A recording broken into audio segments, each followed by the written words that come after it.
Senator Van Hollen is being praised by fellow Democrats for his trip to El Salvador, but then you have some other Democrats saying the focus should stay on economic issues like the tariffs and the high prices. What should be the focus? And do Democratic voters just want bold action of any kind?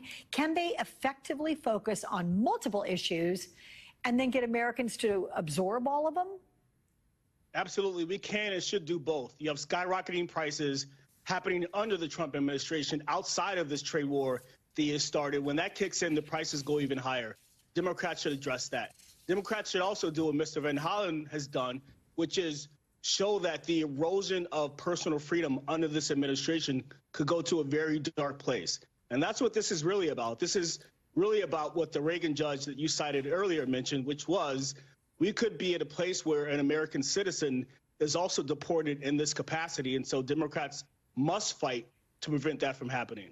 I want to ask you, Michael, if demonstrations like this continue, what is the impact and what actions need to come next to capitalize on it?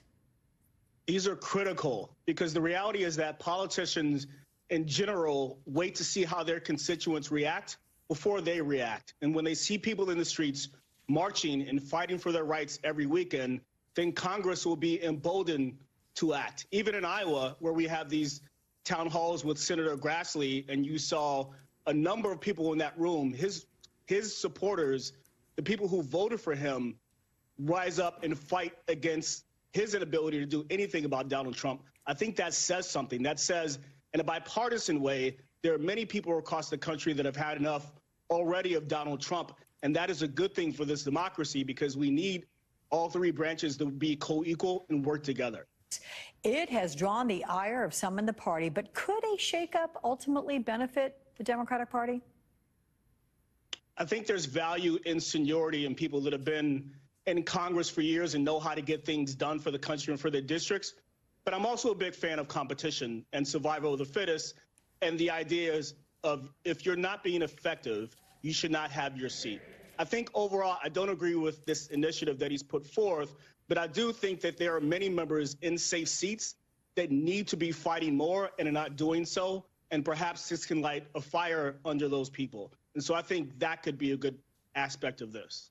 What level of chaos does that indicate inside the administration? And should other universities and organizations, in fact, wait to react if they get letters with demands from the administration? Yeah, listen, clearly they're lying to us. There's no way that this letter, which was signed by 3 different individuals in 3 different government departments, was a mistake. But if it was, that's even worse because these are the same people that say they can wage this global trade war, they can bring prices down, they can make our lives better, but they can't even figure out which letters to send for their shakedown and which letters not to send. I think the last part of this, which is important, is that the president doesn't have the authority to freeze federal funding for universities. That authority is provided by Congress, which controls spending under Article 1 of the Constitution. Once that is put forth, the president can't unilaterally, without due process, say, I'm going to retract your funding. That is an important part of this conversation.